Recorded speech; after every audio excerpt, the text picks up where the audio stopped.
Boa tarde a todos os amigos inscritos no canal. Mais uma vez aqui para compartilhar uma palavra, trazer a reflexão sua. Não a verdade que eu quero que você acredite, mas a verdade que isso aqui revela, né? Eu vou trazer a palavra e você vai avaliar essa palavra de acordo com o que ela está dizendo, não com o que eu estou falando. E eu quero fazer um desafio, deixa eu só ajeitar aqui. Eu quero fazer um desafio para você com duas questões. Primeiro, eu criei aqui duas perguntas. O diabo da igreja ou a igreja do diabo? Por que eu estou falando isso? Eu estou falando isso por conta das manifestações, de manifestações do diabo dentro da instituição universal. E outras igrejas que fazem o mesmo tipo de culto de libertação ou tipo de reunião de libertação, onde eles não têm respaldo bíblico para isso, eles não têm um ensinamento para que seja feita desta forma. A palavra de Deus diz: conhecereis a verdade e a verdade vos libertará. Está lá em João: conhecereis a verdade e a verdade vos libertará. E se eu não me engano, em Oséias diz que o povo padece por falta de conhecimento. Que conhecimento? O conhecimento da palavra. Se não tem palavra, não tem conhecimento e não tem fé. Conhecereis a verdade vos libertará. Que verdade? A verdade do Evangelho. E aí, a pergunta que eu fiz no início, o diabo da igreja ou a igreja do diabo? Quando você chega nessas igrejas, e principalmente na Universal, você tem lá os dias de libertação, terça e sexta-feira. Embora antes de eu sair, quase que todos os cultos havia essas orações fortes, essas orações de manifestação, de pessoas manifestando com um tipo de encosto, diabo, entidade, aí como você queira ou como você conhece. E aí o que acontece? Primeiro, a manifestação ela está diretamente ligada com o chamado. Que chamado? Quando você vai na instituição universal terça e sexta, todo o ambiente é propício para a manifestação da entidade. Você que tem um mínimo conhecimento de macumba, de terreiro de macumba, o que acontece nos encontros? As pessoas se preparam, colocam roupas, preparam uma mesa com frutas, comida, bebidas, para oferecer isso às entidades. E ali eles batem, eu não sou especialista nisso, então eles batem tambor, eles fazem aquelas coisas para manifestação da entidade a qual eles estão invocando, estão chamando, certo? Eu não sei o nome dos instrumentos, tá, pessoal? Também não sou obrigado a saber. Acho que se você tem curiosidade de saber disso, acho que você tem que ir atrás para saber. Mas vamos lá. É mais ou menos assim. Se prepara-se uma mesa, roupas, vestimenta, entoa-se cantos para que a entidade incorpore ali na pessoa, seja na mãe de santo, no pai de santo, seja em quem quer que seja que receba essa entidade dentro desse culto ou dentro desse encontro da Umbanda, Candomblé, o que quer que seja. O que a igreja faz? A igreja simplesmente na sexta e na terça, ou na terça e sexta, ela prepara um ambiente propício para isso. Como? Agora eles inventaram de usar branco, sapato branco, calça branca, avental branco e todo o ambiente branco, como se o branco fosse trazer santidade para a prática preta deles, para a prática oculta deles. E aí o que acontece? O ambiente propício, primeiro pelos convites que foram feitos para as pessoas.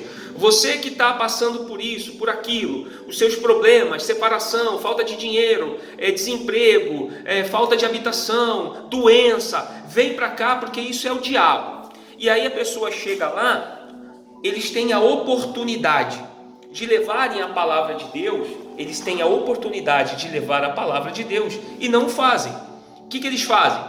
Eles preparam um ambiente propício para a manifestação do próprio mal, do próprio diabo. Como? Eles diminuem a luz, eles diminuem completamente a luz do templo, ali do templo físico, eles colocam o som de fundo, aquele som mais graves, né? Justamente para dar toda aquela conotação, e aí começa-se a invocação.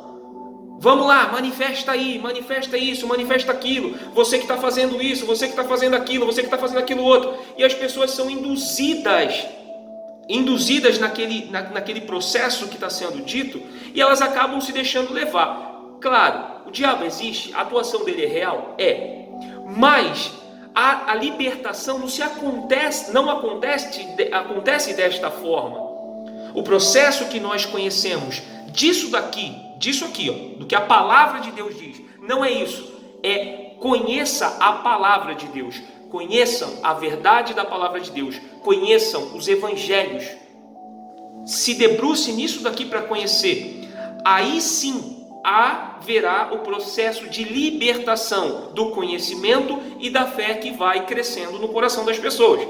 Mas eles fazem o quê? Eles preparam todo esse ambiente e invocam o mal da mesma forma que é feito lá no terreiro. Só que lá no terreiro, a manifestação do mal, ou da entidade, do diabo, ou do espírito evoluído, ele, de certa forma, ele provoca o bem, ou ele faz o bem, ele fala boas coisas, que ele vai trazer da mesma forma as pessoas que procuram, né, para recuperar casamento, ou até mesmo para ter o relacionamento.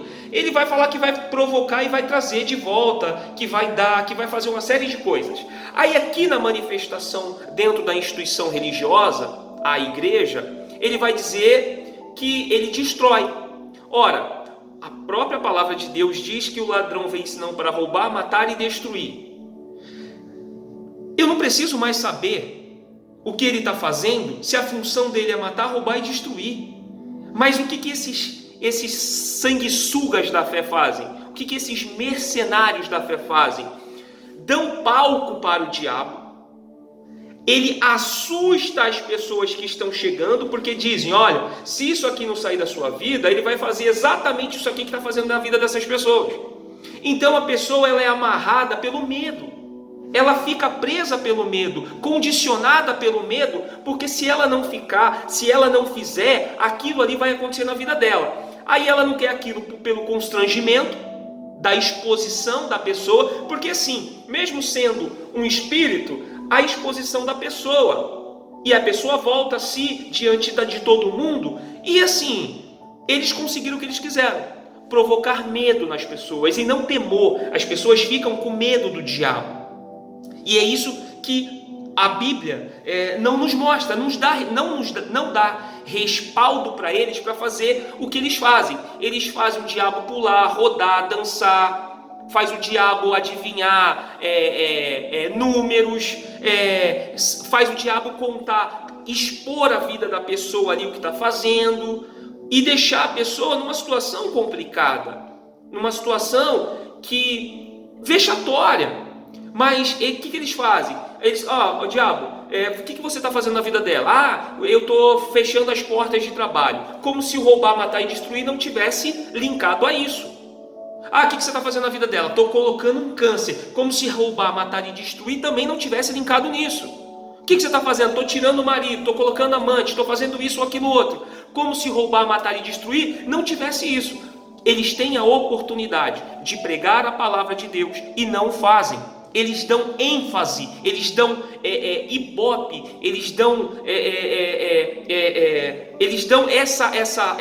eles fazem essa exaltação ao próprio diabo. Não porque eles são de Deus, mas porque eles servem o Deus deles, que é o Deus dinheiro, mamon, dinheiro. Eles se venderam para a glória desse mundo, para o Deus deste mundo. Então é por isso que hoje eu não vejo mais essa pseudo-igreja como igreja. Ela é simplesmente uma empresa disfarçada com um CNPJ que está ali como uma denominação religiosa, mas que na verdade ela causa mal. As pessoas acham que vai lá e o diabo vai sair, quando na verdade é como se o próprio diabo expulsasse ele mesmo. Essa é a verdade. O próprio Cristo falou que uma casa não pode habitar dois senhores, ou você não pode, uma casa dividida não fica de pé. Então eles ficam se degladiando ali naquele momento espiritual todo lá da igreja, né? Olha, o diabo ele está sendo expulso pelo nome de Jesus, mas ali dentro só tem vaidade. Eles invocaram, eles chamaram, eles prepararam todo o ritual, toda a situação muito parecida, é um sincretismo religioso. Eles pegam a prática do ocultismo ou da magia negra, de tudo mais, e fazem ela ficar branca. É como se fosse a macumba e a muacumba, se é que posso dizer isso. Então é a mesma macumba, de amarrar a camisa, de tomar água, tomar banho de descarrego, banho disso, banho daquilo. Por que as pessoas, quando saem dessas práticas e chegam na instituição, agora elas acham que aquilo ali é do bem? Porque elas só mudaram a prática, porque ali antigamente era a magia negra, agora é a magia branca, porque agora é em nome de Jesus, então pode. Então agora eu tomo o mesmo banho do descarrego, faço as mesmas coisas, tenho as mesmas práticas, mas que na realidade ela continua estando no engano, só que agora um engano religioso mascarado de igreja evangélica, que na realidade eles não são. Na verdade, eles são evangélicos, eles não são cristãos. Eu sempre tenho procurado escrever sobre isso e falar sobre isso. Cristão e evangélico. Há uma diferença absurda sobre ser cristão e ser evangélico. O evangélico é muito fácil, qualquer um pode ser. Cristão, você tem que passar por um processo. Primeiro, o processo de abdicar ou abrir mão do pecado que você tanto gosta, que você tanto faz. Então você precisa passar por esse processo de santificação, de justificação, ou melhor, você precisa passar pelo processo de justificação, para o pecado que você é escravo não ter mais, para você não ter a culpa deste pecado. Mas isso só vai acontecer quando Jesus entrar na tua vida, e o próprio Espírito Santo se encaminha disso. Ele te convence do pecado e ele te dá força para vencer esse pecado. Então a libertação real, ela acontece pelo ouvir a palavra de Deus, e não nessas práticas como acontece dentro dos terreiros de macumba, de candomblé, de tudo isso, de todos os trabalhos que são feitos. Ou seja, hoje a igreja ela faz o mesmo trabalho, só que é com um viés disso aqui, que eles pegam a palavra de Deus, usam, deturpam ela, eles violam ela, eles adulteram ela, eles acrescentam coisas nela, quando na realidade não há necessidade de nada disso. Só para ilustrar isso aqui, eu vou falar aqui, no livro de Lucas, no capítulo 4, no versículo 31. O título diz o seguinte: a cura de um endemoniado em Cafarnaum. E desceu a Cafarnaum, cidade da Galileia, e os ensinava nos sábados. E admiravam-se de sua doutrina, porque a sua palavra era com autoridade. E estava na sinagoga um homem que tinha um espírito de um demônio imundo. E este exclamou em alta voz, dizendo: que temos nós contigo, Jesus Nazareno? Vieste a destruir-nos? Bem sei quem és, o Santo de Deus. E Jesus o repreendeu, dizendo: cala-te, sai dele. E o demônio, lançando por terra no meio do povo, saiu dele, sem lhe fazer mal, e veio espanto sobre todos, e falavam uns aos outros, dizendo: que palavra é esta, que até aos espíritos imundos manda com autoridade e poder, e eles saem? Observe só uma coisinha nessa passagem, que o diabo, ou o espírito naquele jovem, diz o seguinte: que temos nós contigo, Jesus Nazareno. O diabo sabia quem era Jesus, e olha só, que temos nós contigo, Jesus Nazareno? Vieste a destruir-nos? Bem sei quem és, o Santo de Deus. Jesus repreendeu, dizendo: cala-te. Note uma coisa aqui, mesmo o diabo apontando para Jesus e dizendo: eu sei quem você é, Jesus, é o Santo de Deus, Jesus mandou ele se calar, falou: cala-te, porque eu não preciso do diabo para me mostrar quem eu sou. Eu sei quem eu sou. Eu sei, diabo, quem eu sou. Você não precisa falar. O que as igrejas fazem? O que essas instituições fazem? O que a Universal faz? Eles querem que a palavra de Deus tenha credibilidade na boca do diabo. Ou seja, essa igreja aqui é de Deus. Essa igreja aqui é de Deus. O bispo aqui que está me pondo de joelho é de Deus. Vaidade pura. Soberba pura.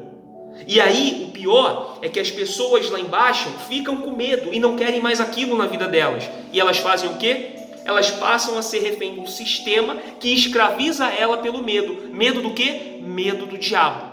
Ela não deixa de fazer as coisas erradas por temor, respeito e amor a Deus, ou por gratidão a Deus e ao Senhor Jesus. Mas ela deixa de praticar as coisas erradas, se assim o faz, se assim o é, por medo do diabo de perder. Porque se ela fizer qualquer coisa errada, o diabo vai tirar as coisas dela, vai tirar o marido, o trabalho, a saúde. Ou seja, eles fazem um culto ao próprio diabo e acham que são igrejas de Deus, quando na realidade eles são mercenários, bandidos, ladrões que roubam do povo o conhecimento de Deus. E ainda colocam um fardo sobre elas, como se elas tivessem responsabilidade sobre qualquer coisa que ela pudesse acrescentar ou ajudar na salvação, que é uma dádiva do Senhor Jesus Cristo. Jesus sabia quem ele era. Ele falou para o diabo falou para Jesus: eu sei quem você é o santo, o Cordeiro de Deus. Jesus falou: cala-te, eu não preciso que você convença esse povo, porque eu estou aqui. E se a minha palavra não convencê-los, não vai ser você, diabo, que vai convencer. Eu estou parafraseando, tá, pessoal? Mas na igreja, ou dentro dessas instituições, exatamente isso que acontece. O diabo tem poder, o diabo fala, o diabo assusta, o diabo coloca medo nas pessoas, amedronta as pessoas, e as pessoas acham que estão prestando um culto a Deus, quando na realidade elas estão prestando o culto ao próprio diabo, à própria instituição, menos ao Deus que pode nos salvar e nos trazer esperança. Então, mais uma palavra, mais uma passagem para que vocês meditem nisso que vocês estão ouvindo, e que Deus abençoe a cada um, e até uma próxima. Tchau, tchau. Vou deixar na legenda, lá embaixo nos comentários, na legenda da descrição do vídeo, a passagem para que você leia, para que você medite. Tá bom? Até uma próxima, e Deus abençoe a todos.